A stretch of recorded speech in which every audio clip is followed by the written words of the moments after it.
Bago tayo tuluyang sumabak sa ating istorya, gusto ko munang batiin ka. Habang binabasa mo ito, i-comment mo naman kung taga saan ka at anong oras ka nanonood o nakikinig ngayon. Nakakatuwang isipin na sa iba't ibang sulok ng mundo, may mga pusong sabay-sabay na dumarama sa isang kwento ng pag-ibig, pagtitiis at muling pagbangon. Hindi naging madali ang buhay ni Maristela Llorin kahit kailan.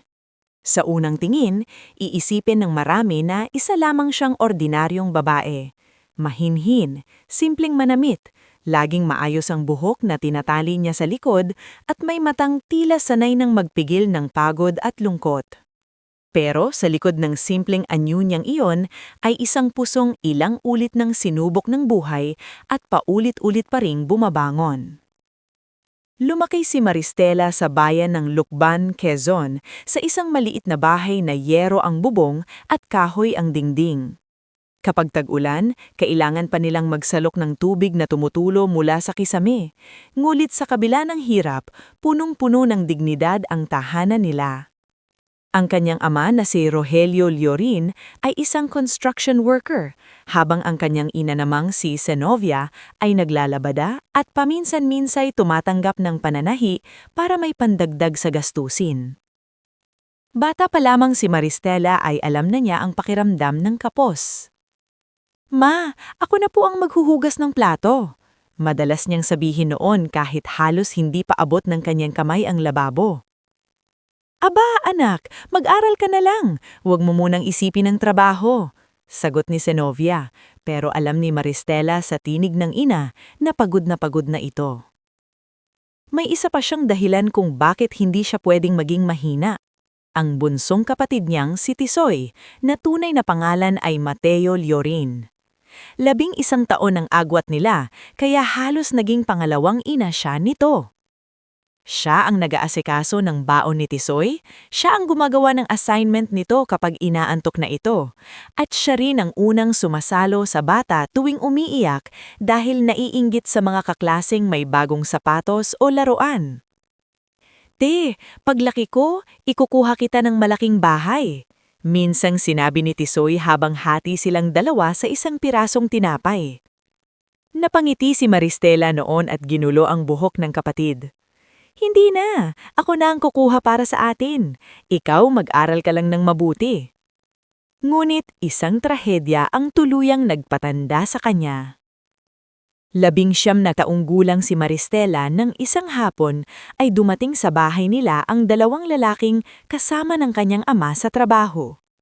Hindi na niya malilimutan ang ekspresyon ng kanyang ina nang makita ang mukha ng mga ito. Hindi pa man nagsasalita ang dalawa, tila alam na ng kanyang ina ang masamang balita.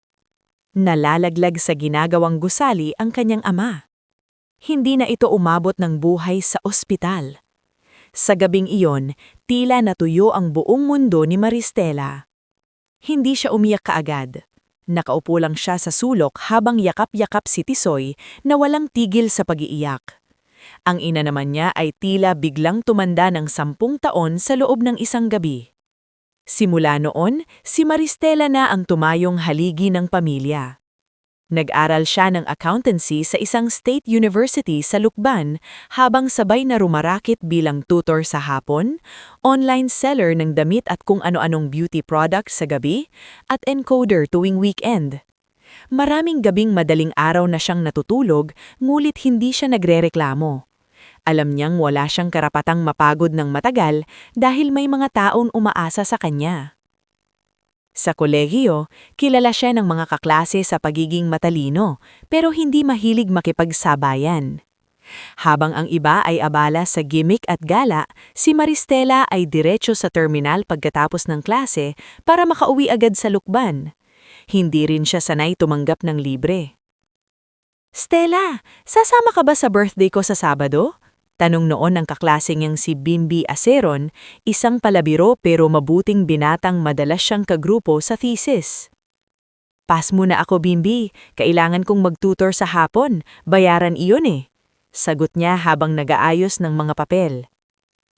"Grabe ka talaga. Kahit minsan mag-enjoy ka rin." Ngumiti lang si Maristela. Mag-i-enjoy ako pag graduate na ako at may ayos ng trabaho. At iyon nga ang nangyari. Pagkatapos ang ilang taong pagsisikap, nakapagtapos siya. Hindi man Latin honor pero dala niya ang isang bagay na mas mabigat pa roon, ang respeto ng mga propesor at kaklase niyang nakakakita kung gaano siya nagsumikap. Ilang buwan matapos ang graduation, natanggap siya bilang finance assistant sa isang mid-sized events and logistics company sa Makati. Doon unti-unting nagbukas ang panibagong yugto ng buhay niya. Araw-araw siyang bumibiyahe mula sa inuupahang bed space sa Pasay. Gigising siya ng alas 5 ng umaga, magtitimpla ng kape, at tatawag muna sa lukban bago pumasok. Ma, nakainom na ba kayo ng gamot? Lagi niyang tanong. Oo na anak, huwag mo kaming alalahanin dito. Sagot ni Sinovia. Si Tisoy po, ayon, nagmamadaling pumasok. Sabi niya kapag nakaipon siya, bibilhan ka raw ng electric fan para sa kwarto mo. Natatawa man si Maristela, kumikirot pa rin ang dibdib niya. Maliit na bagay lang iyon para sa iba, pero para sa pamilya nilang laging nagtitipid, napakalaking pangarap na noon. Sa opisina, maayos ang kanyang trabaho. Hindi siya madaldal pero maaasahan. Ang supervisor niya si Ma'am Odalis Puno, isang istriktang babae na kilala sa pagiging perfectionist, ay bihirang magbigay ng papuri. Kaya nang minsang sabihan siya nito ng, "Magaling ang report mo, Leorin. Malinis, walang butas." Halos isang linggo iyang iningatan ni Maristela sa puso. Isa rin sa mga naging malapit sa kanya roon ay si Jemar Velasco, isang IT staff na mahilig magbiro, at si Rufa Bimalanta, HR assistant na laging updated sa chismis sa opisina. "Stella, libre ka naman. Unang sweldo mo ngayon, di ba?" Sabi ni Rufa minsang lunch break. "Libre? Aba, sakto lang ito sa pambayad ng renta at padala sa bahay." Natatawang sagot niya. "Ganyan ka lagi. Kaya katatandang dalaga. Mas okay na yon kaysa maging problema sa ibang tao." Biro ni Maristela. Ngulit kahit hindi niya aminin, may bahagi ng puso niya noon na nangungulila rin. Hindi sa lalaki lang, kundi sa pakiramdam na may karamay siya. Sa dami ng responsibilidad na pasan niya, bihira siyang makadama na may taong handang umalalay sa kanya. Sanay siya ang nagbibigay, siya ang sumasalo, siya ang umiintindi. Kaya nang dumating sa buhay niya si Rafael Tadeo Vergara, tila biglang nagkaroon ng kulay ang dating payak niyang mundo. Nagkakilala sila sa charity event ng kumpanya. Isa si Rafael sa mga kinatawan ng marketing team na inatasang humarap sa sponsors at partner clients. Matangkad ito, maayos manamit, at may uri ng kumpiyansang madaling mapansin sa isang silid. Ngunit ang mas tumatak kay Maristela ay hindi ang itsura nito, kundi ang paraan ng pagsasalita. Hindi ito bastos, hindi rin mayabang. Marunong itong makinig. Sa gabing iyon, natapon ni Maristela ang hawak niyang folder nang mabunggo siya ng isang utility card sa backstage area. Kumalat ang mga papeles sa sahig. "Naku, sorry miss!" Sigaw ng utility aide. Bago pa man siya makaluhod ng buo, may isang pares ng kamay nang tumulong magpulot ng mga dokumento. "Relax," sabi ng lalaki. "Hindi naman tatakas ang mga to." Pag-angat ni Maristela ng tingin, unang beses niyang nakita ng malapitan si Rafael. "Salamat," mahinahong niyang sabi. "Rafael," pakilala nito. Sabay abot ng folder. "Maristela, magandang pangalan." Bahagyang namula si Maristela. Hindi siya sanay sa ganoon klaseng pansin. Sa mga sumunod na linggo, palaging nagkakaroon ng dahilan si Rafael para dumaan sa finance department. Minsan may pirma raw na kailangan, minsan naman ay may reimbursement concern. Ngunit kalaunan, maging si Bimbi na bumibisita minsan sa opisina ay napansin na rin ang pattern. "Hoy Stella!" Tukso ni Bimbi nang minsang sinabayan siya sa pantry. "Parang may suitor ka yata. Ano ka ba? Baka work lang." "Work? 3 beses nang di makahanap ng stapler yung marketing executive na yan ng 1 linggo. Feeling ko ikaw ang hinahanap niyan, hindi stapler." Tinatawanan lamang niya iyon. Ngunit sa totoo lang ay unti-unti na ring gumagaan ang pakiramdam niya tuwing dumarating si Rafael. Hindi siya niligawan sa magarbang paraan. Walang engranding pakulo. Walang bulaklak na tig-1 kada linggo. Sa halip, dahan-dahan itong pinasok ang mundo ni Maristela sa paraang hindi nakakatakot. Kapag alam niyang nag-o-overtime si Maristela, mag-iiwan ito ng kape sa mesa niya. Kapag umuulan at wala siyang paray, ihahatid siya nito sa terminal. Kapag tumatawag si Maristela sa bahay at naririnig nitong problemado si Sinovia sa gamot o matrikula ni Tisoy, tahimik lamang itong makikinig at hindi siya hahatulan. Minsan, habang magkasabay silang naglalakad palabas ng building, napansin ni Rafael ang pagod sa mukha niya. "Maristela," sabi nito, "alam mo, hindi mo kailangang akuin lagi ang lahat." Napahinto siya. "Wala naman akong choice." "May choice ka. Hindi ka lang sanay humingi ng tulong." Napangiti siya ng mapait. "Pag nasanay ka kasing ikaw lang ang maaasahan, parang nakakailang ng umasa sa iba." Hindi agad sumagot si Rafael. Ilang hakbang pa ang lumipas bago nito sinabi, "Subukan mo minsan. Baka may mga taong gusto talagang manatili." At sa simpleng pangungusap na iyon, may kung anong unti-unting lumambot sa loob ni Maristela. Hindi pa niya alam noon na ang babaeng sanay magtiis, magpakatatag, at manahimik para sa kapakanan ng lahat ay papasok sa isang pag-ibig na una niyang iisiping sagot na sa lahat ng kanyang pagod. Pero sa puntong iyon ng kanyang buhay, si Rafael ay tila isang biyayang dumarating matapos ang mahabang tag-init. At si Maristela, pagod, mabait, mapagtiis na Maristela, ay unti-unti nang natututong mangarap, hindi lang para sa kanyang ina at kapatid, kundi para rin sa sariling puso na matagal niyang isinantabi. Bago tayo magpatuloy sa susunod na bahagi ng ating istorya, gusto ko munang batiin ka ulit. Habang nakikinig o nagbabasa ka, i-comment mo naman kung taga saan ka at anong oras ka nanonood ngayon. Minsan sa gitna ng tahimik na gabi o maagang umaga, mas ramdam natin ang mga kwentong tungkol sa pag-ibig, pagdududa, at mga senyales na noon pa man ay nasa harapan na pala natin. Hindi agad inibig ni Maristela si Rafael ng buong-buo. Sa totoo lang, ilang buwan muna siyang nagmasid bago niya pinayagang lumapit ng tuluyan ng lalaki sa buhay niya. Sanay siyang mag-ingat, sanay siyang timbangin kung sino ang totoo at kung sino ang puro salita lang. Marami na rin siyang nakitang lalaking mahusay sa umpisa pero nawawala kapag dumating ang problema. Kaya kahit may kung anong kabutihang dala si Rafael sa kanyang mga araw, hindi niya agad ibinukas ang pintuan ng puso niya. Pero si Rafael, marunong maghintay. Hindi ito nagmadali, hindi siya kinulit ng sobra, hindi rin siya pinilit na sagutin ito agad. Sa halip, para bang pinag-aralan muna nito ang ritmo ng buhay ni Maristela, kung kailan siya pagod, kung kailan siya tahimik, kung kailan niya kailanang may makinig sa kanya, at kung kailan naman ay gusto niyang mapag-isa. Minsang Sabado, inanyayahan siya ni Rafael na magkape matapos nitong ihatid ang isang envelope sa finance department. "Isang oras lang," sabi nito habang nakasandal sa pinto ng opisina. "Hindi kita aabalahin ng matagal." Tinignan ni Maristela ang wall clock at saka ang listahan ng gagawin niya. "May tatawagan pa akong supplier, may i-email pa akong liquidation report at babalik pa ako sa bed space para maglaba." "Okay," mahinahong sagot ni Rafael. "Kapag natapos ka na." Napatingin si Maristela. "Paano kung gabihin?" Ngumiti ang binata.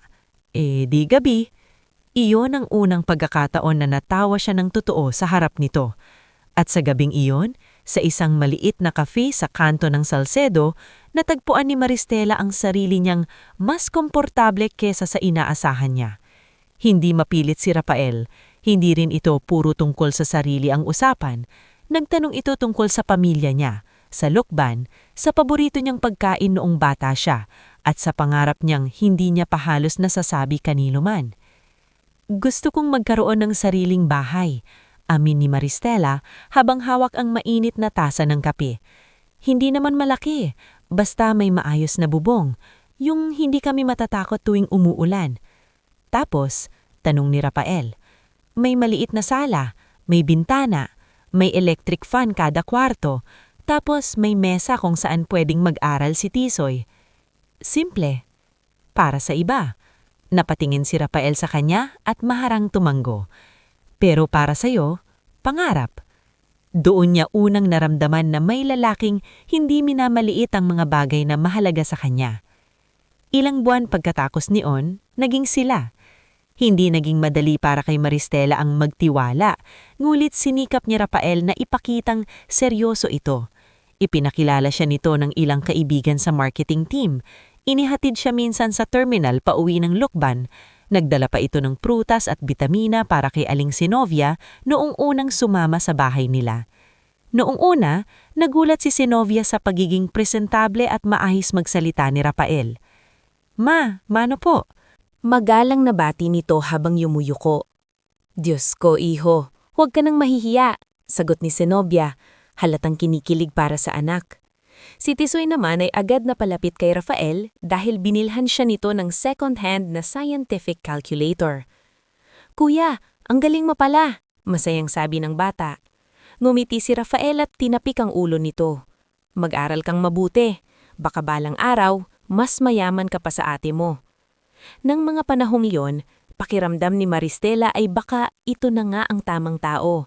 Hindi dahil mayaman si Rafael o magaling magdala ng sarili, kundi dahil tila kaya nitong pumasok sa payak niyang mundo nang hindi ito hinuhusgahan. Makalipas ang 1.5 taon, nagpakasal sila sa isang simpleng civil wedding. Nandoon sina Zenobia, Tisoy, si Bimbi na ngayon ay nasa ibang kumpanya na pero malapit pa rin sa kanya, si Rufa mula HR, si Jemar at maging si Ma'am Odalis na hindi mo aakalaing dadalo sa ganoong klaseng okasyon. Hindi enggrande ang kasal pero may saya, may pag-asa, may pakiramdam na sa wakas may isang kabanata ng buhay si Maristela na para naman sa sarili niya. Sa unang taon ng kanilang pagsasama, maayos ang lahat. Umuupa sila ng maliit na apartment sa Mandaluyong, hindi marangya pero malinis. May asul na kurtina sa sala, may maliit na wooden rack para sa mga plato, at may second-hand na dining table na sila mismo ang nag-assemble. Tuwing linggo, sabay silang namamalengke. Kapag may extra si Maristela, bumibili siya ng bagong bedsheet. Kapag may bonus si Rafael, ililibre siya nitong simpleng dinner sa labas. "Babe," minsang sabi ni Rafael habang pinapanood siyang nagluluto, "ang saya pala ng may inuuwian." Napangiti si Maristela. "Aba, dapat lan, asawa mo ako." Lumapit si Rafael at yakap siya mula sa likod. "At ikaw, ang pinakamagandang desisyon ko." Sa mga gabing ganon, naniniwala si Maristela na tapos na ang malulungkot na bahagi ng buhay niya. Hindi man perpekto ang kanilang mundo, sapat na iyon. May mahal siya. May bahay silang inuuwian. Nakakapagpadala pa rin siya sa Lukban. Unti-unti ring gumaganda ang lagay ni Tisoy sa pag-aaral. Pero tulad ng maraming trahedyang dahan-dahang pumapasok sa buhay ng tao, hindi nagsimula ang problema sa isang malakas na pagsabog. Nagsimula ito sa maliliit na pagbabago. Noong una, napansin ni Maristola na mas madalas nang hawak ni Rafael ang cellphone nito kahit nasa hapagkainan sila. Dati, kapag magkasama sila, maluwag lang ito. Iniiwan sa mesa, minsan pa nga ay siya mismo ang sumasagot kapag may tumatawag na delivery rider o katrabaho. Pero kalaunan, para bang biglang naging lihim ang lahat. "Babe, may tumatawag," sabi minsan ni Maristela. Agad kinuha ni Rafael ang cellphone. "Ako na." Hindi na iyon pinansin ni Maristela. Baka trabaho, naisip niya. Ngunit sumunod, naging madalas ang overtime. May campaign lunch kami. May client dinner kami. Nagkaroon ng emergency revision. Pinapabalik ako ng boss. Sa simula, inunawa niya iyon. Marketing si Rafael. Mas dynamic ang schedule. Minsan talaga may bigla ang pangangailangan. Siya mismo, bilang finance assistant, ay nakakaintindi ng pressure ng corporate work. Ngunit tumagal at may kung anong kumakalam sa loob niya. Isang gabi, 11:00 na nang makauwi si Rafael. Amoy pabango itong hindi pamilyar. "Pagod na pagod ako," sabi nito habang naghuhudbad ng sapatos. Tahimik lang na tinignan iyon ni Maristela. "Kumain ka na ba?" "Oo, nag-order na lang kami sa office." "Ah," napansin ni Rafael ang titig niya. "Bakit?" "Wala." "Parang may gusto kang sabihin." Nag-atubili si Maristela. "Iba yung amoy mo." Tumama lang si Rafael ng bahagya pero hindi iyon yung dati nitong magaang natawa. "Perfume lang ng katrabaho. Nagkabiruan sa office. Babe naman, ang liit na bagay. Hindi naman ako nag-aaway. Pero ganyan ang tono mo." Tumahimik na lang siya. Ayaw niyang humaba ang usapan. Iyon ang isa sa mga unang gabi na hindi sila sabay natulog ng maayos. Nasa isang kama sila pero parang may lumilitaw ng manipis na pader sa pagitan nila. Sa opisina, napansin din iyon ng ilang tao. Isang hapon habang sabay silang nagkakape ni Rufa, biglang napatango si Maristela sa kanya na parang may gustong sabihin. "Stella," bulong ni Rufa, "okay ba kayo kay Rafael?" Napatingin si Maristela. Bakit mo natanong? Wala naman, parang napapansin ko lang na lagi siyang wala. Tapos minsan nakita ko siya sa lobby ng Eastline Tower. Akala ko may meeting siya roon. Baka client work. Oo nga siguro. Mabilis na sagot ni Rufa, pero baka sa mukha nito ang pag-aalinlangan. Hindi iyon ikinuwento ni Maristela kay Rafael. Ayaw niyang magmukhang nag-iimbestiga. Ayaw rin niyang maging katulad ng ibang babaeng inuunahan ng takot ang katotohanan. Pinili niyang maniwala. Pinili niyang huwag kalabanin ang sariling kutob. Ngunit lalo pang dumami ang maliliit na bagay na hindi niya maipaliwanag. Minsang naglalabas siya ng polo ni Rafael nang may malaglag na resibo mula sa bulsa nito. Mamahaling restaurant iyon sa BGC, isa sa mga lugar na hindi nila basta-bastang napupuntahan dahil kapos pa sila at mas gusto nilang magtipid. Pag-uwi ng asawa, maingat siyang nagtalong. "May meeting kayo sa BGC noong isang araw?" Saglit lamang ang naging reaksyon ni Rafael, pero nakita iyon ni Maristela. Isang saglit na paghinto, isang kisap ng mata.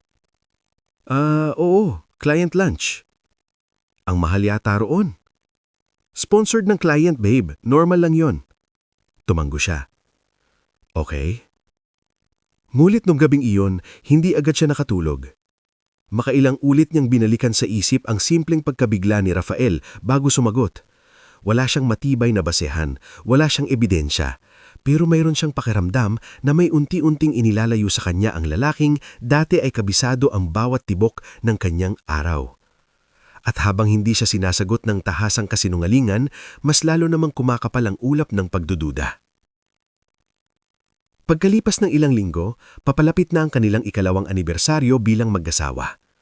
Iba ang saya ni Maristela sa petsang iyon. Para sa kanya, hindi lang iyon simpleng selebrasyon. Parang patunay iyon na kahit maraming pinagdaanan, kaya nilang tumagal. Kaya niyang bumuo ng pamilyang hindi katulad ng pagkawasak na minsang iniwan ng kamatayan sa kanilang tahanan noon.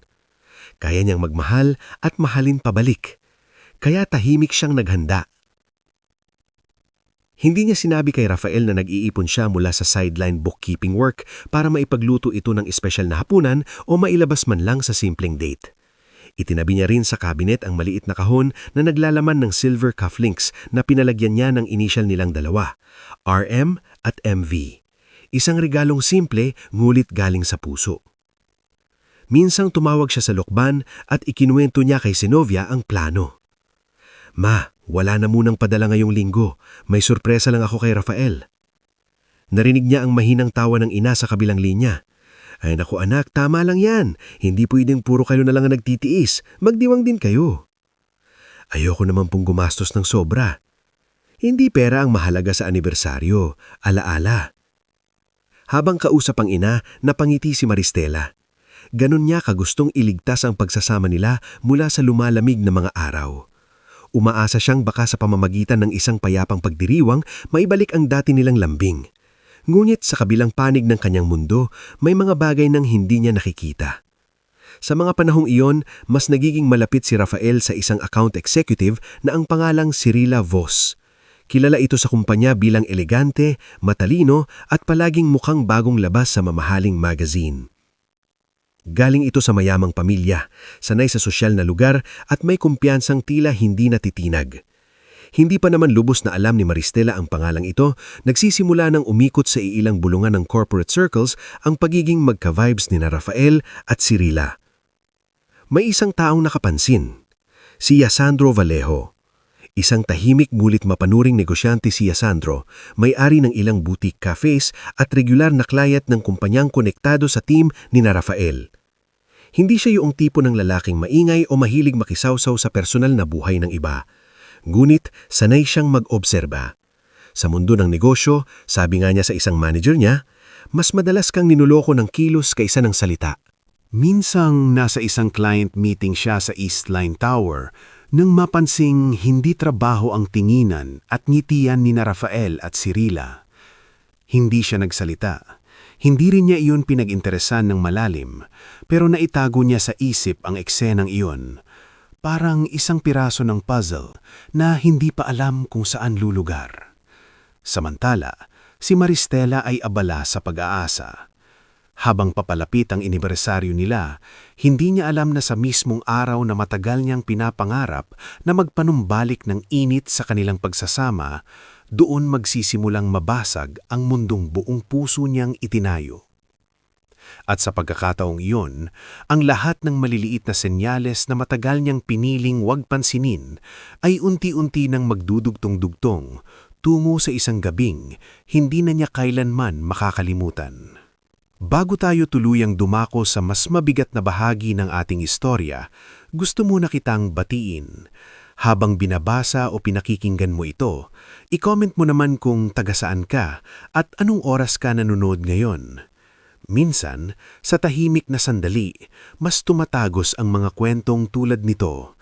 Mga kwentong unti-unting binasag ng katotohanan, ang pusong buong-buo sanang nagtiwala.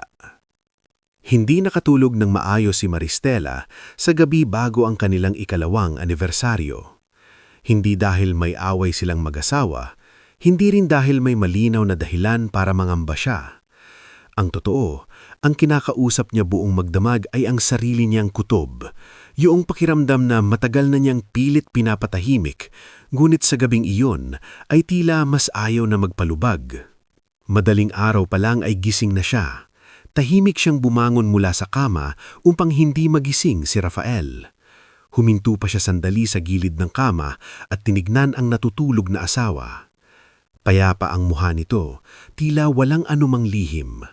Sa ilalim ng maputlang ilaw ng umaga, parang bumalik sa dati ang hitsura ni Rafael, yung lalaking minsang humawak sa mga pangarap niya na para bang marahan itong iingatan. Happy anniversary!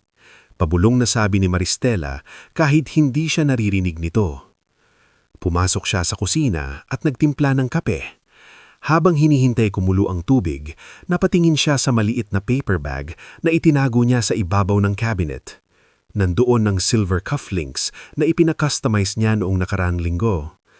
Hindi iyon mahal kumpara sa mga regalong kayang ibigay ng ibang babae, pero para kay Maristela, bawat pisong inilaan niya ron ay galing sa pagtitipid, sa pagbabawas ng sariling luho, sa pagpili ng mas murang pamasahe at mas simpleng tanghalian sa loob ng ilang linggo. Gusto niyang maging espesyal ang araw na iyon. Paglabas ni Rafael mula sa kwarto, maaga rin itong nakabihis, nakaplansyang polo, may pabango at bahagyang nagmamadali. Ang aga mo yata ngayon, sabi ni Maristela habang hinahain ng pandesal at itlog sa mesa. Saglit itong ngumiti. May hinahabol kaming presentation, baka magulo ang buong araw.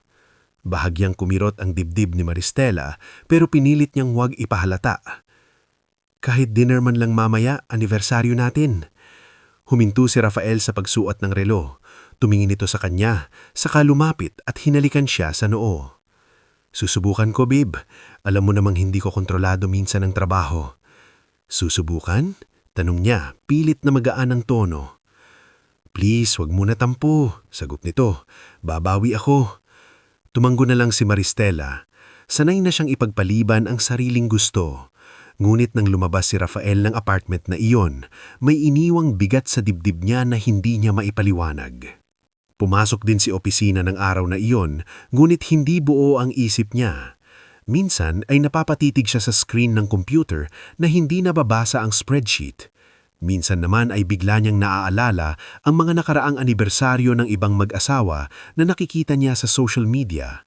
Mga simpleng salusalo, mumurahing bulaklak o kahit isang litratong magkahawak kamay. Hindi siya inggit sa mamamahalin. Ang gusto lang niya ay maramdamang pinipili pa rin siya. Napansin iyon ni Rufa sa pantry. Stella, okay ka ba?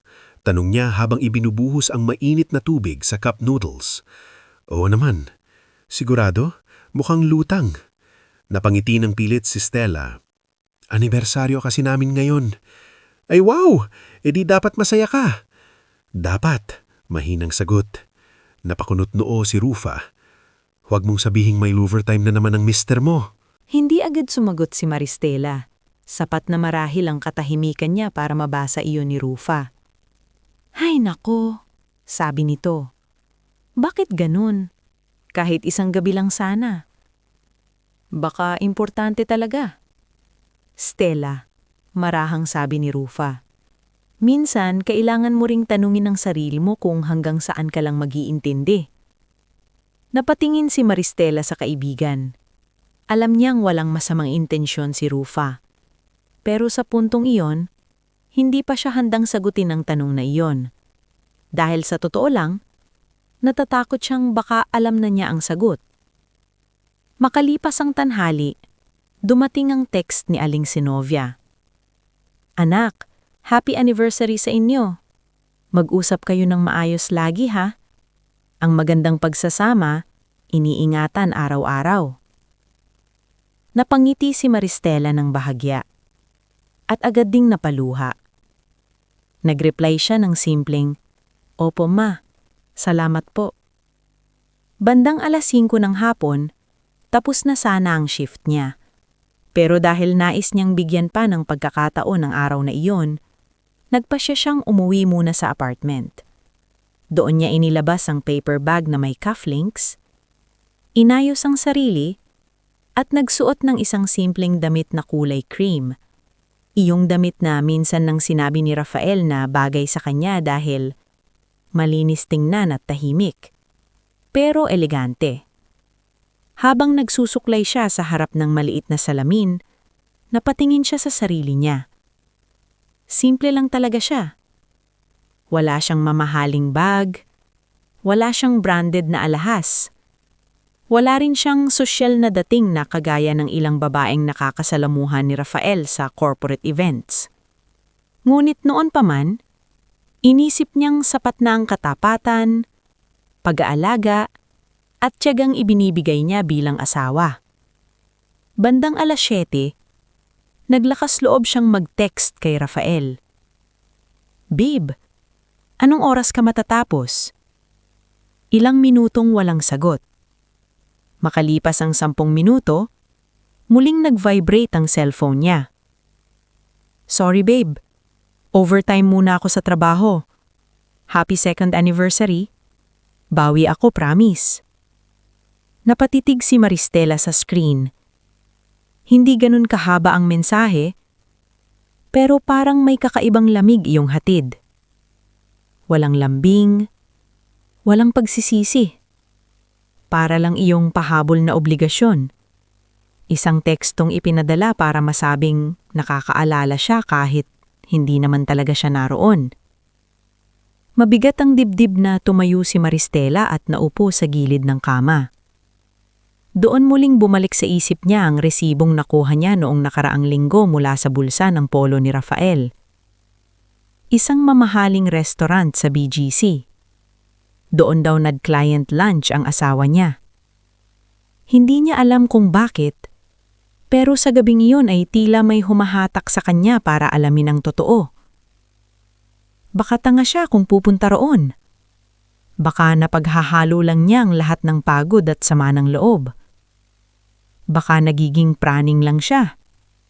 Pero may isang bahagi sa kanya na nagsasabing, kung hindi siya kikilos ngayon, habang buhay na lang siyang kakapit sa mga baka. Kinuha niya ang bag, ang paper bag na may regalo, at lumabas ng apartment. Habang nasa taxi papuntang BGC, hindi niya na marinig ng maayos ang radyo ng driver dahil halos mabingi siya sa tibok ng puso niya. Pinagpapawisan ang mga palad niya. Ilang beses pa niyang binalak sabihin sa driver na huminto na lang at bumalik siya sa bahay. Ngunit sa bawat pagkakataon na gusto niyang umatras, naaalala niya ang mga gabing mag-isa siyang naghihintay. Ang mga tekstong malamig. Ang mga tinging biglang lumilihis. Ang mga paliwanag na kulang sa init. Pagdating niya sa tapat ng restaurant, ilang segundo siyang nanatili sa labas. Maliwanag ang lugar. Eleganteng tingnan. puno ng mga taong maayos ang damit at mukhang hindi iniintindi ang presyo ng nasa menu. Saglit niyang naramdaman ang hiya sa suot niyang simpleng damit at lumang bag. Parang hindi siya bagay doon. Ngunit mas matindi ang pangangailangang malaman ng totoo kaysa sa hiya. Pumasok siya. "Good evening, ma'am." Bati ng receptionist. "May reservation po kayo?" Wala sa sariling umiling si Maristela. May hinihintay lang po sana akong tao." Pinapasok siya at itinuro ang available seating area, ngulit hindi siya agad naupo. Dahan-dahan siyang nagmasid, naghahanap, kinakabahan sa maaaring makita at mas natatakot sa posibilidad na baka wala naman talaga roon si Rafael at mapatunayan niyang pinag-iisipan niya ng masama ang asawa.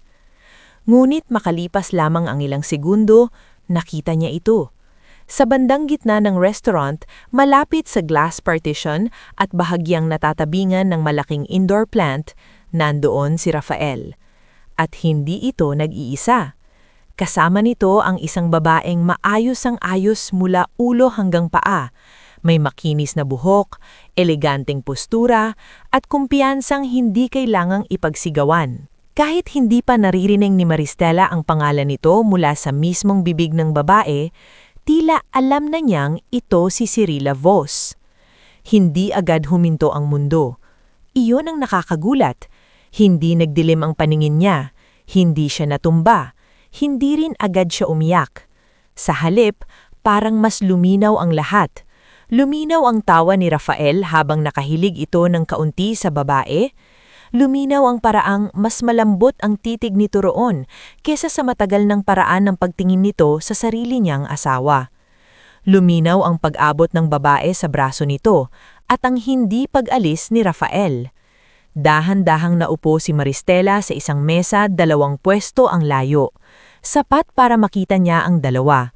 Sapat para marining paminsan-minsan ang ilang piraso ng tawa nila. Sapat para durugin siya nang hindi nila alam na naroon siya. At sa mismong sandaling iyon, nag-vibrate ang cellphone niya sa ibabaw ng mesa. Text mula kay Rafael.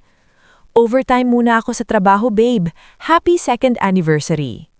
Napahigpit ang kapit ni Maristela sa cellphone. Parang sinampal siya ng buong lakas ng mensaheng iyon, hindi lang dahil sa kasinungalingan, kundi dahil sa katotohanang habang ipinapadala iyon sa kanya ng asawa niya, nakaupo ito ilang metro lang ang layo, masaya, kampante at walang kaalam-alam na ang mundong pinaglalaroan nito ay unti-unti nang gumuho. Hindi na niya napigilan ang pagtulo ng luha. Mabilis niya iyong pinahid. Hindi siya gagawa ng esena, sabi ng isang bahagi ng isip niya. Ngunit ang isa pang bahagi ay sumisigaw. "Tumayo ka, lapitan mo sila, ipakita mong hindi ka tanga." At saka nangyari ang lalo pang sumira sa kanya. Inabot ni Cirila ang mukha ni Rafael. Hindi umatras ang lalaki. Sa halip, ngumiti pa ito ng bahagya, yung ngiting matagal nang hindi niya nakita sa bahay, bago hinayaan ang babae na halikan siya. Hindi iyon mabilis, hindi iyon aksidente. Hindi iyon maaaring ipaliwanag bilang biro o pagkakamali. Iyon ay halik ng 2 taong matagal nang kumikilos na parang may sarili silang mundo. Biglang tumayo si Maristela. Naririnig niya ang sarili niyang paghinga. Nararamdaman niya ang pangangatog ng tuhod niya. Hindi niya alam kung ano ang sasabihin niya kapag nakakalapit siya. Baka sampalin niya si Rafael, baka ihagis niya ang paper bag sa mukha nito. Baka isigaw niya sa buong restaurant ang lahat ng sakit at kahihiyang ilang buwan niyang nilulunok. Humakbang siya. 1, 2, 3. Ngunit bago pa siya tuluyang makalapit, may isang malakas ngunit hindi marahas na kamay na humawak sa kanyang braso. Napahinto siya at mabilis na lumingon, handa sanang magalit sa sino mang hahadlang sa kanya. Isang lalaki ang nakatayo roon.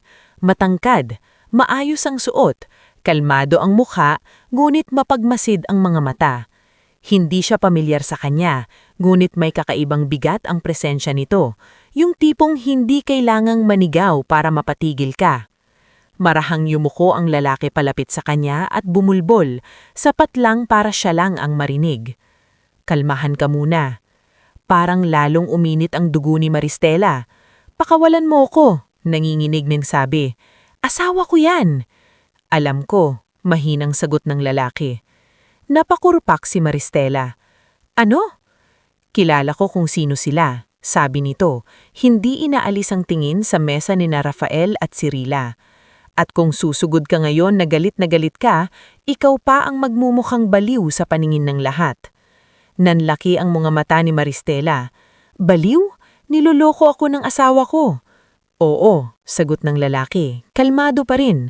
At kung matalino ka, hindi mo ibibigay sa kanya ang pagkakataong ikaw pa ang palabasing problema. Saglit na tila huminto ang lahat sa paligid niya. Ang sigaw sa loob ng dibdib niya ay hindi nawala. Ang sakit ay naroon pa rin, sariwa at halos hindi niya maihinga. Ngunit sa gitna ng rumaragasang emosyon, may kakaibang linaw sa boses ng estrangherong ito. Parang may humila sa kanya palayo sa bangin na muntik na niyang talunan. Nanginginig pa rin si Maristela nang marahan siyang igiya ng lalaki palayo sa direksyon ni na Rafael. Sandali lang, sabi nito. Kung gusto mong bumagsak sila, huwag ka munang babagsak ngayon. At sa gabing punong-puno ng kasinungalingan, halik at pagkawasak, iyon ang unang pagkakataon na may isang estrangherong hindi niya kilala ang humarang sa sakit niya. Hindi para pigilan siyang ipagtanggol ang sarili, kundi para ipaalala na may mas mabigat na paraan ng paghihigante kaysa sa iskandalong udyok ng sugatang puso. Bago tayo dumako sa susunod na bahagi ng ating istorya, gusto muna kitang batiin. Habang binabasa o pinapakinggan mo ito, i-comment mo naman kung taga saan ka at anong oras ka nanonood ngayon. Minsan, pagkatapos ng gabing sumira sa puso natin, akala natin tapos na ang lahat. Pero may mga pagkakataong doon palang pala nagsisimula ang tunay na laban. Hindi para iligtas ang relasyon, kundi para iligtas ang sarili. Hindi agad naintindihan ni Maristela kung bakit niya pinakinggan ng estrangherong humawak sa kanyang braso sa gabing iyon. Sa totoo lang, habang inilalayo siya ng lalaki mula sa direksyon ni na Rafael at Cirila, gusto niyang magpumiglas, gusto niyang bumalik, gusto niyang itanong sa asawa niya sa harap ng lahat kung bakit kinailangan pa nitong lukuhin siya sa mismong anibersaryo nila. Gusto niyang marinig mula sa bibig nito ang paliwanag kahit alam niyang wala namang paliwanag na kayang paliit sa sakit na naramdaman niya. Ngunit marahil ay dahil ubos na rin siya, hinayaan niyang maupo ng estranghero sa isang mesa sa pinakadulong bahagi ng restaurant. Tubig, sabi ng lalaki sa waiter na lumapit. Walang imik si Maristela. Nanginginig pa rin ang mga daliri niya habang mahigpit na hawak ang cellphone. Pakiramdam niya ay kung bibitaw siya kahit saglit, tuluyan na siyang mawawasak. Ilang segundo pa ang lumipas bago nagsalita muli ang lalaki. Ang pangalan ko ay Isandro Vallejo. Hindi siya sumagot. Hindi pa niya kayang makipagkilala. Hindi naman ito pumipilit. Alam kong hindi ito ang oras para sa formalidad, pero kailangan mong huminga muna bago ka gumawa ng kahit ano. Bakit mo ako pinigilan? Nanginginig ang boses na tanong ni Maristela. Anong pakialam mo? Tinignan siya ni Isandro at sa unang pagkakataon ay nakita niya ng malinaw ang mukha nito. Hindi ito yung tipikal na lalaking maangas o mayabang. Tahimik ang tindig, maayos, pero may mga matang parang sanay makakita ng mga bagay na itinatago ng ibang tao. Dahil nakita ko na ang ganyang eksena at madalas kapag sugatan ng totoong agrabyado, siya pa ang nagmumukhang mali sa dulo. Napailing si Maristela at napakapit sa noon niya. Asawa ko siya. Anibersaryo namin ngayon. Alam ko. Paano mo nalaman? Sandaling natahimik si Isandro bago sumagot. Regular client ako ng kumpanyang hinahawak ng team nila. Hindi ko personal na pinakikialaman ang buhay ng mga tao. Pero ilang beses ko nang napansin ang dalawa. Hindi na ito nagsimula ngayong gabi. Parang may lamig na bakal na bumaon sa dibdib ni Maristela. Ilang beses? Halos pabulong na tanong niya. Mahigit 2 buwan ko nang nakikitang masyadong komportable ang dalawa. Hindi na niya napigilan. Tumulo ang luha niya kahit anong pilit niyang pigain pabalik ang sakit. 2 buwan. Habang siya ay nagtitipid sa kuryente, habang iniisip kung paano pagkakasyahin ang padala kay Aling Zenovia at ang gamot nito, habang nagtatabi ng konting halaga para sa anibersaryo nila, habang hinahalos ang likod ni Rafael tuwing madaling araw kapag pagod itong umuuwi. 2 buwan na siyang linuloko. Napakagat siya sa labi upang hindi humagulgol. "Makinig ka sa akin," mahahino na sabi ni Isandro. "Hindi mo kailangang magdesisyon ngayong gabi. Pero kung gusto mong protektahan ang sarili mo, huwag kang gagalaw ng padalos-dalos." "Protektahan? Ano pa bang poprotektahan ko? Nakita ko nang mismo." "Marami pa." Bahagyang yumuko si Isandro. "Pangalan mo, pera mo, karapatan mo, at higit sa lahat, ang pagkakataong hindi kanya mabaliktad." Napatitig si Maristela sa kanya. Sa unang pagkakataon mula nang makita niya ang halik na iyon, may pumasok na ibang pakiramdam sa loob niya bukod sa sakit. Takot. Hindi takot sa katotohanan, kundi takot na baka tama ang lalaking ito. Na baka kung susugot siya kanina, si Rafael pa ang magmukhang biktima at siya ang mapagkamalang silosa, marahas o hindi matino. Pinilit niyang pahirin ang luha niya. "Anong dapat kong gawin?" "Umuwi ka muna. Huwag mong ipaalam na alam mo na. Mag-ipon ka ng isip at ebidensya. Alamin mo ang totoo ng buo, hindi yung sapat lang para saktan ka." Tahimik siyang tumunggo. Hindi niya alam kung bakit, pero pinili niyang sundin ang payo nito. Bago siya umalis ng restaurant, hindi na niya muling nilingon sina Rafael at Cirila.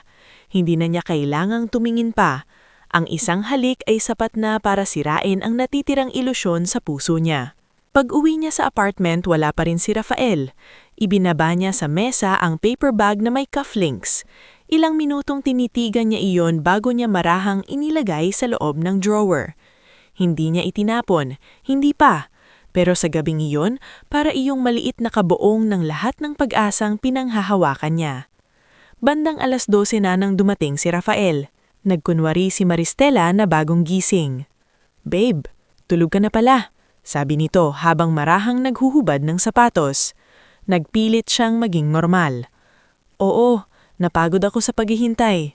"Sorry talaga, ang gulo ng trabaho." Lumapit si Rafael at humalik sa noo niya, ang parehong noo na hinalikan din ito noong umaga bago siya nagsinungaling. Napasara si Maristela ng mata. Halos mapaatras siya sa disgust na naramdaman pero pinigilan niya ang sarili. "Okay," maikli niyang sagot. Humiga si Rafael sa tabi niya na parang walang nangyayari. Ilang minuto pa, nakatulog ma ito. Samantalang si Maristela, gising na gising ang diwa. Hindi siya umiyak ng malakas, hindi siya sumigaw sa unan. Sa halip, tinitigan lang niya ang kisame buong gabi habang unti-unting nagsisimulang magbago ang isang bagay sa loob niya. Hindi pa iyon tapang, hindi pa rin iyon galit na malinaw ang direksyon, pero may kung anong tumitigas, parang buto ng paninindigan na kanina pa gustong mabuo. Sa mga sumunod na araw, nagkunwari siyang malapa siyang alam. Iyon ang pinakamahirap na bahagi.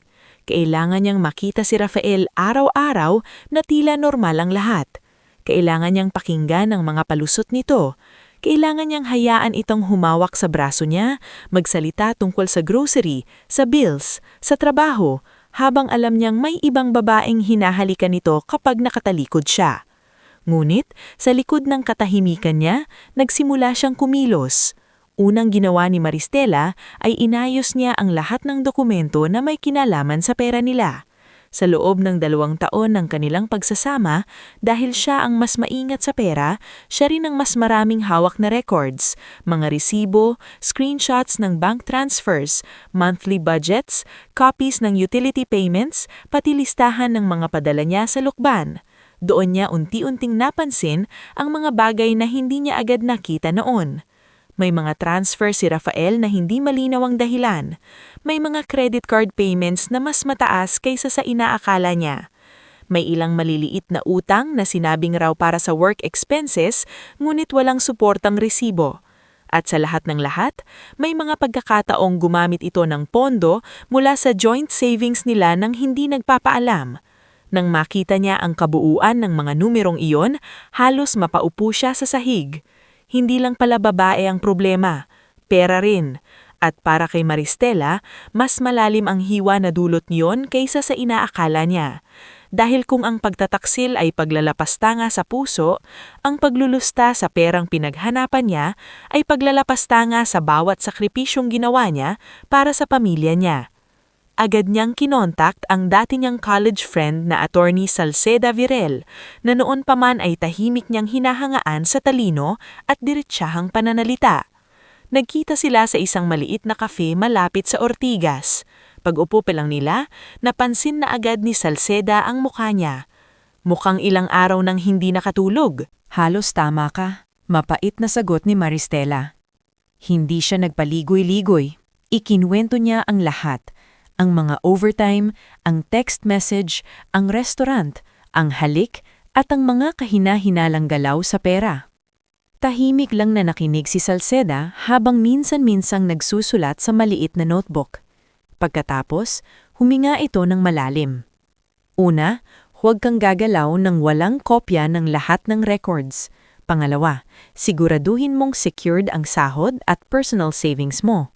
Pangatlo, huwag mong sasabihin sa kanya agad kung gaano karami ang alam mo. Parang ang hirap. Dahil mahirap talaga, pero kung gugustuhin mong makalabas dito ng hindi ka durog sa legal at pinansyal na paraan, kailangan mong maging maingat. Hindi ako sanay sa ganito, Sal, mahina niyang sabi. Akala ko ang problema ko lang, niloko niya ako. Umiling si Salceda. Hindi, ang problema mo ngayon ay niloko ka na nga, posible pang ginagamit ka. Ang mga salitang iyon ang tuluyang nagpagising kay Maristela. Pagbalik niya sa opisina, tahimik niyang ipinagpatuloy ang trabaho. Pero kahit paano, napansin ng mga taong malapit sa kanya na may nagbago. Isang hapon, nadatnan siya ni Bimbi sa labas ng building. Dumaan ito mula sa bagong kumpanyang pinapasukan dahil may meeting sa malapit. Oy, Stella, masigla nitong bati, ngunit agad din itong natahimik nang makita ang mukha niya. Anong nangyari sa'yo? Wala. Kilalang-kilalang ita. Iyang wala mo may lindol sa loob. At dahil sa pagod at bigat ng dinadala niya, doon unang nabasag ang composure ni Maristela sa harap ng isang kaibigan. Hindi man niya ikinwento ang lahat ng detalye, sapat na ang sinabi niyang, Bimbi, pakiramdam ko niluloko ako ng asawa ko. Agad na tumigas ang mukha ng lalaki. Sino? Si Rafael? Tumanggo si Maristela. Putik! Mahinang sabi ni Bimbi, saka humugot ng malalim na hininga para pigilan ang galit. Okay, hindi kita pipiliting magsalita ng higit sa gusto mo, pero tandaan mo to, hindi ka tanga, hindi ka kulang at lalong hindi ka kawawa, mali lang ang minahal mo. Napaluha si Maristela sa simpleng katotohanan iyon. Maging si Ma'am Odalis ay may napansin. Isang umaga, pinatawag siya nito sa opisina. Leorin, sabi ng supervisor habang nakatingin sa quarterly file na isinumita niya, may pinagdaraanan ka ba? Nagulat siya. Ma'am? Maayos pa rin ang trabaho mo, pero mas tahimik ka kaysa dati. At kapag pahimik ang isang empleyadong gaya mo, may ibig sabihin yun. Hindi siya agad nakasagot. Hindi naman siya pinilit ni Ma'am Odalis, sa halip ay itinulak nito ang folder sa harap niya. May bagong internal project para sa systems cleanup at reporting structure. Mas mabigat ang trabaho pero mas mataas ang allowance. Kukunin kita sana. Kaya mo ba? Sa kabila ng pagod at sakit, may munting apoy na sumindi sa loob ni Maristela. Kaya ko po. Tumanggo si Ma'am Odalis.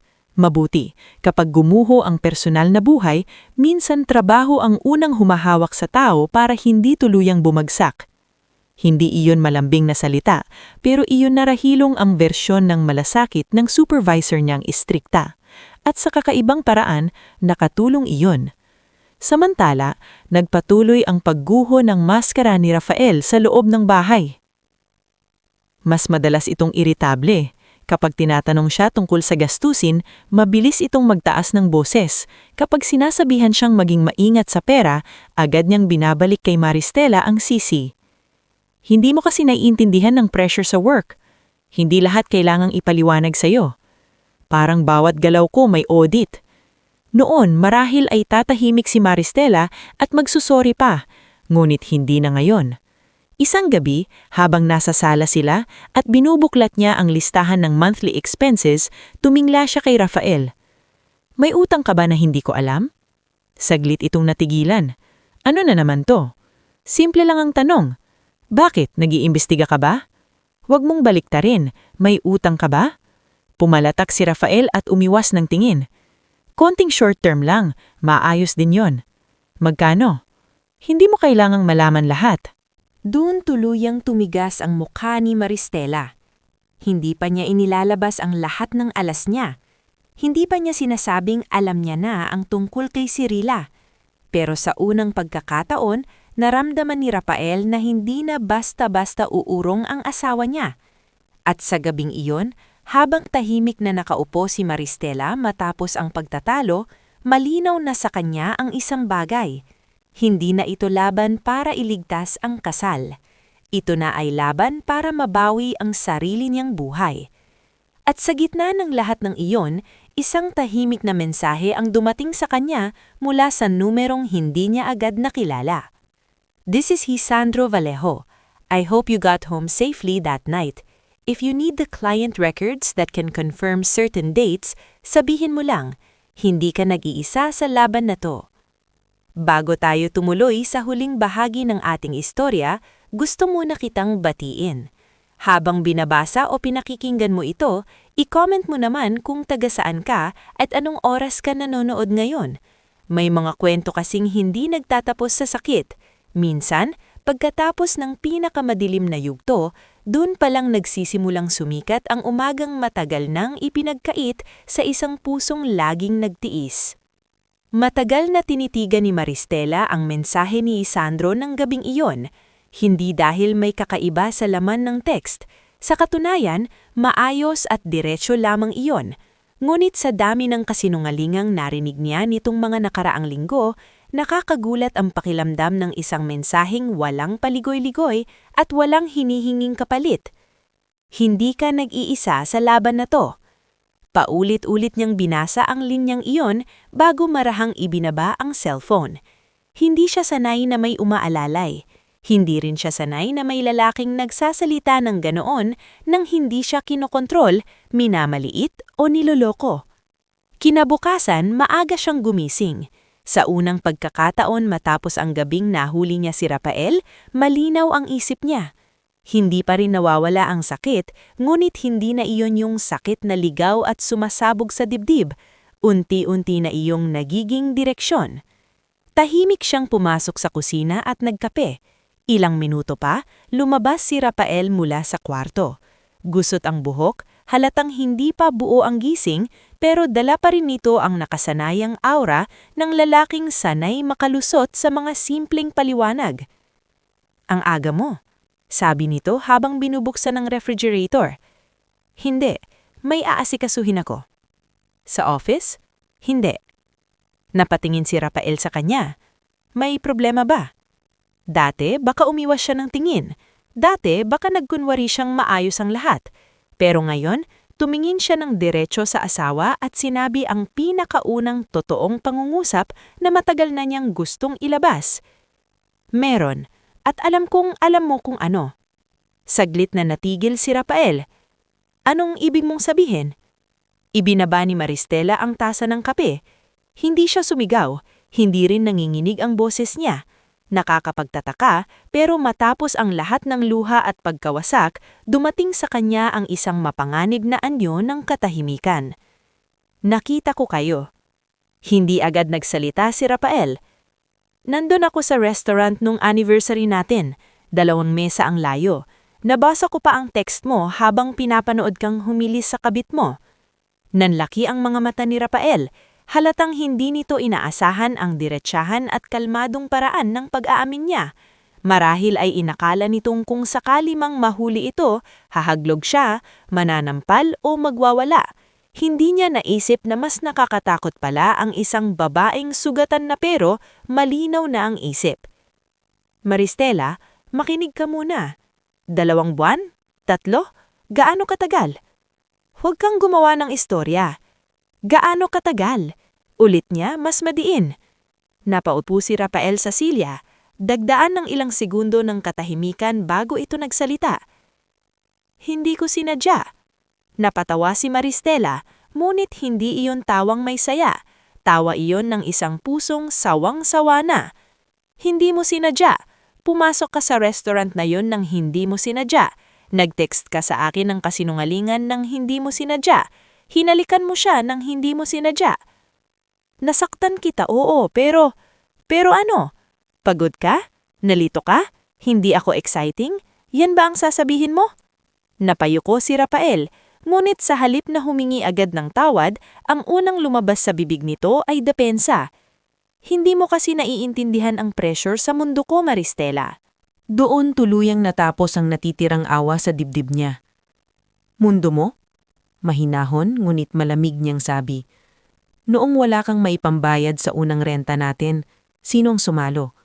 Noong nagkasakit si Mama at sabay ang tuition ni Tisoy, sino ang nagtipid para hindi tayo malubog? Noong gusto mong magmukhang presentable sa office events at wala kang budget, sino ang nag-adjust sa grocery para makabili ka ng suit? Huwag mo akong kausapin tungkol sa mundo mo. Ilang taon akong nagbuhat sa mundong iyan kasama ka. Hindi nakasagot si Rafael. Dahan-dahang inilabas ni Maristela ang envelope na matagal na niyang inihanda. Naroon ang ilang printed bank records, screenshots ng transfers at listahan ng mga utang at credit card charges na pinagdugtong-dugtong niya nitong mga nakaraan. At isa pa, sabi niya, hindi lang naman babae ang problema mo, pati pera. Tumingin si Rafael sa mga papel at halatang namutla. May access ka sa savings natin. May mga transfer kang hindi mo ipinaliwanag. May mga utang kang hindi mo sinabi. Gumamit ka ng perang bapat para sa bahay, sa gamot ni Mama, at sa padala kay Tisoy. Babayaran ko naman sana iyon. Kailan? Kapag wala nang natira? Kapag ako nang may collector sa bahay? Hindi mo naiintindihan. Huwag mo nang ulitin yan. Malamig niyang sabi. Pagod na akong intindihin ka. Tahimik ang sumunod na ilang segundo. Pagkatapos ay sinabi ni Maristela ang pinakamatigas niyang desisyon. Aalis ako sa kasal na ito. Biglang tumayo si Rafael. Ano? Dahil lang sa isang pagkakamali? Hindi ito isang pagkakamali. Ito ay sunod-sunod na pagpili. Pinili mong magsinungaling. Pinili mong lokohin ako. Pinili mong lustayin ang pinaghirapan ko. At pinili mong maliitin ako habang ginagawa mo lahat ng iyon. Maristela, pwede pa nating ayusin to. Umiling siya. Ikaw lang ang gustong mag-ayos ngayon dahil nahuli ka na. Hindi na humaba pa ang usapan. Sa tulong ni Attorney Salceda Virel, mabilis na gumalaw si Maristela sa legal at pinansyal na aspeto ng paghihiwalay nila. Hindi man naging madali ang proseso, hindi na siya umatras. Kinuha niya ang mga personal niyang gamit, niayos ang hiwalay na account at lumipat muna sa maliit ngunit malinis na studio unit na malapit sa opisina. Sa mga panahong iyon, hindi puro tapang ang laman ng mga araw niya. May mga gabing bigla siyang iiyak habang nakatitig sa electric fan. May mga umagang gigising siyang blanko at parang wala siyang lakas humarap sa panibagong araw. May mga sandaling hihingi ng update si Tisoy sa video call at pipilitin niyang ngumiti kahit mamaga ang mga mata niya. May mga pagkakataong mababasa niya sa social media ang mga sweet na litrato ng ibang mag-asawa at biglang babalik ang pakiramdam ng pagkakakulang. Pero hindi niya hinayaang tuluyang malunod ng mga taong tahimik na sumusuporta sa kanya. Si Bimbi na kahit malayo na ang trabaho ay laging may dalang pagkain kapag alam nitong hindi nakakakain ng maayos. Oy, sabi nitong minsang dumalaw sa studio unit niya, hawak ng 2 plastic container, hindi ka pwedeng puro kape at sama ng loob, may laing at adobo rito. Napatawa si Maristela sa unang pagkakataon matapos ang ilang araw. Ang pangit ng timing mo sa joke. Mas pangit ang mukha ng ex mo, kaya kumain ka na. Si Rufa naman ay walang sawang nagbabalita kung sino-sino sa office ang palihim na kampi sa kanya at kung paanong unti-unti nang may naririnig na bulong-bulong tungkol sa pagiging masyadong close ni na Rafael at Cirila labas ng trabaho. Maging si Ma'am Odales ay naging kakaibang sandalan. Hindi ito sweet magsalita, pero nang minsang makita nitong nanginginig ang kamay ni Maristela sa harap ng monitor, simple lamang nitong sinabi, "Mag-leave ka ng 2 araw. Hindi ka bakal, at kapag bumalik ka, Gusto kong lumaban ka ng maayos. At lumaban nga siya. Tinanggap niya ang mas malaking responsibilidad sa internal systems project ng opisina. Mas mabigat ang trabaho, mas maraming hahawakan, ngulit doon muli niyang nakita ang halaga niya labas ng pagiging asawa ni Rafael. Hindi siya basta kawawa, hindi siya basta iniwan. Isa siyang mahusay na propesyonal na kayang tumayo sa sariling paa. Samantala, nanatiling tahimik ngulit present si Isandro. Una sa mga records na ipinadala nito, mga petsa ng client meetings at ilang resibong nagpapatunay na ilang beses ginamit ni Rafael at Cirila ang work dinner bilang takip sa personal nilang pagtatagpo. Pangalawa, sa isang alok na hindi niya inaasahan. Nagkita sila ni Isandro sa isa sa mga boutique cafe nito sa Kapitolyo. Malinis ang lugar, may malalaking bintana at may tahimik na musikang lalong nagpapaamo sa magulong isip. Hindi kita tinawag dito para sa personal na usapan lang, sabi ni Isandro habang inilalapag ang isang folder sa mesa. May expansion ako, lumalaki na ang cafe group ko at kailangan ko ng taong maayos humawak ng systems, controls at operational finances. Napakurap si Maristela. Ako? Oo, ikaw. Bakit ako? Dahil nakita ko kung paano ka magtrabaho at dahil sa gitna ng personal mong gulo, hindi ka bumitaw sa pagiging maayos. Hindi niya agad halamang isasagot. Hindi ito awa, dagdag ni Isandro, tila nabasa ang nasa isip niya. At lalong hindi pabor kapalit ng nangyari sa restaurant. Trabaho ito, pero naniniwala akong kaya mo.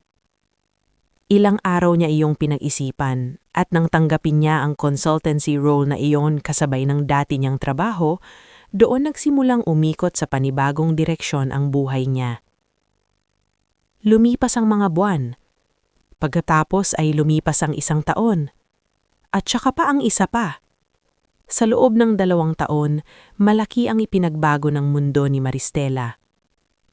Mula sa dating babaeng umiiyak sa maliit na studio unit, naging isang matatag at iginagalang na operations director siya sa lumalaking cafe group ni Isandro. Naitayo niya ang isang maayos na bahay para kina Aling Zenobia at Tisoy sa Lukban. Hindi mansyon, pero maaliwalas. May matinong bubong, may sariling mesa si Tisoy, at may electric fan sa bawat kwarto, gaya ng pangarap niya noon sa unang cafe date ni Rafael.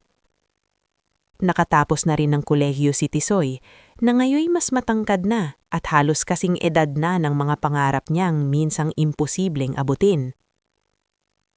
Te, sabi nito minsang nasa bagong bahay sila at magkasamang nakaupo sa veranda. Naalala mo yung silabi ko nung bata ako, na ikukuha kita nung malaking bahay? Ngumiti si Maristela. Naunahan kita. Okay lang, bawi ako sa sasakyan.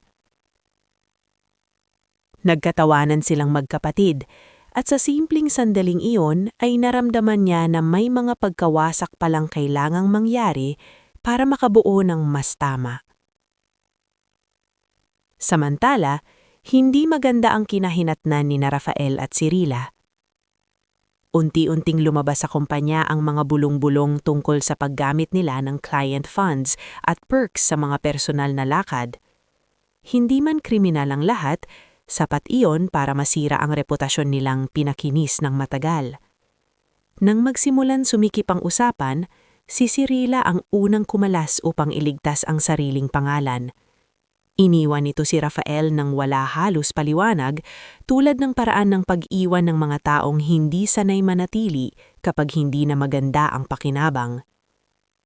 Nawalan ng pwesto si Rafael, nalubog sa utang, at isa-isang nawala ang mga taong dati humahanga sa porma at charm niya. Hindi ipinagdiwang ni Maristela ang pagbagsak nito. Hindi na niya kailangan. Dumating ang araw ng charity gala para sa scholarship fund ng cafe group ni Isandro. Isang proyektong malapit sa puso ni Maristela dahil alam niya ang pakiramdam ng batang lumalaban para lang makatapos. Nakaayos siya ng simple ngunit elegante.